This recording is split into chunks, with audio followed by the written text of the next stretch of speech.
Hi రోన్, నేను మీ పవన్ని. జై బాలయ్య, జై జై బాలయ్య. కింద మీద ఊపు, మన బాలయ్య బాబు తోపు. కోకోకోలా పెప్సీ, మన Balayya Babu sexy. Okay okay, అయితే స్లోగన్స్ అయిపోయిన తర్వాత కంపల్సరీగా స్లోగన్స్ చెప్పుకోవడం అనేది మన ఆచారం. బాలయ్య బాబు ఏ వీడియో చేసినా ఓకే. ఈ వీడియో చేయడానికి మెయిన్ రీజన్ ఏంటంటే, ఈ మధ్య ఫిలిం నగర్లో ఒక పెద్ద మ్యాటర్ ఒకటి, ఒక దారుణమైన మ్యాటర్ ఒకటి చెక్కలు కొట్టింది. అదేంటంటే, బోయపాటి సీన్ మీద బాలయ్య బాబు అలిగాడు అండ్ షూటింగ్ మధ్యలోంచి వెళ్ళిపోయాడు. సో అఖండ 2 షూటింగ్ ఆగిపోయింది అని ఒక పెద్ద వార్తను చెక్కలు కొట్టింది. కానీ దానికి చాలామంది ఫ్యాన్స్ చాలా టెన్షన్ పడిపోయారు. ఏంటి అఖండ ఆగిపోయింది, అఖండ 2 ఆగిపోయింది, అఖండ 2 ఇంకా మూవీ రాదా అని చాలామంది దిగులు పడ్డారు, టెన్షన్ పడ్డారు, చాలా పడ్డారు. కానీ నో వరీస్, మూవీ టీం అది పనిగా అఫిషియల్గా ఒక అనౌన్స్మెంట్ ఇచ్చింది. అటువంటి రూమర్స్ ఏమీ లేవు, అటువంటి రూమర్స్ నమ్మకండి. మూవీ షూటింగ్ అనేది యథావిధిగా జరుగుతుంది, అనుకున్న టైంకి మూవీ రిలీజ్ అవుతుందని అఫిషియల్గా ఒక అనౌన్స్మెంట్ ఇచ్చింది మూవీ టీం అనేది.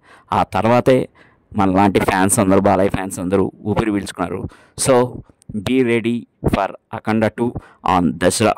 అనుకున్నట్టే సెప్టెంబర్ 25th దసరాకి అఖండ 2 అయితే రిలీజ్ అవుతుంది. దీంట్లో అయితే ఎటువంటి సందేహం లేదు. ఎందుకంటే బాలయ్య బాబు టైమింగ్ అంటే అటువంటిది. ఒక్కసారి కమిట్ అయ్యాడంటే కంపల్సరీగా ఆ మూవీ చెప్పిన టైంకి రిలీజ్ చేయకుండా అయితే నిద్రపోడు, టీంలో ఎవరిని నిద్రపోనీడు.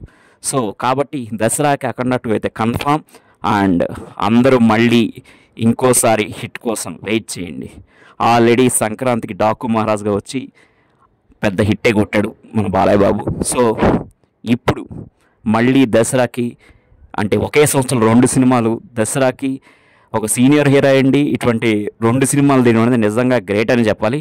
సో దసరాకి అయితే మళ్ళీ అఖండ 2 రూపంలో వస్తున్నాడు. ఇది డాకు మహారాజ్ కంటే, వీరసింహారెడ్డి కంటే, భగవంత్ కేసరి కంటే, అంతేందుకు అఖండ కంటే కూడా పెద్ద హిట్ అవుద్దని నమ్మకం మన ఫ్యాన్స్లో ఉంది అండ్ మూవీ టీంలో ఉంది.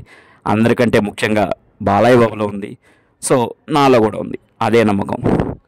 సో ఇప్పుడు ఇక్కడ దీంతోపాటు ఇంకొన్ని అప్డేట్స్ చెప్పుకుంటే, చాలా ఫాస్ట్గా షూటింగ్ అనేది నడుస్తుంది. అండ్ మెయిన్గా ఈ మూవీలో మన అఖండాలో ఉండే ప్రజ్ఞాదర్శులే ఈ మూవీలో కూడా చేస్తుంది. ఎనీవే, బాలయ్య బాబు ఉండగా మన హీరోయిన్స్ ఇంకా వీళ్ళంతా పెద్ద అవసరం లేదు. అండ్ ఆది పినిశెట్టి కూడా ఒక నెగిటివ్ క్యారెక్టర్ చేస్తున్నట్టు ఒక వినికిడి. అండ్ అదేవిధంగా శోభన కూడా ఒక మంచి క్యారెక్టర్ చేస్తుంది మూవీలో. సో వీటన్నిటికంటే మెయిన్ హైలైట్ ఏంటంటే, మన అఖండగా బాలయ్య బాబు ఇంట్రడక్షన్. సో హిమాలయాల్లో శివుడికి అభిషేకం చేసే స్పెషల్ ఇంట్రడక్షన్ సీన్ డిజైన్ చేశారు. సో ఇదే మూవీకి పెద్ద హైలైట్గా ఉండబోతుంది. సో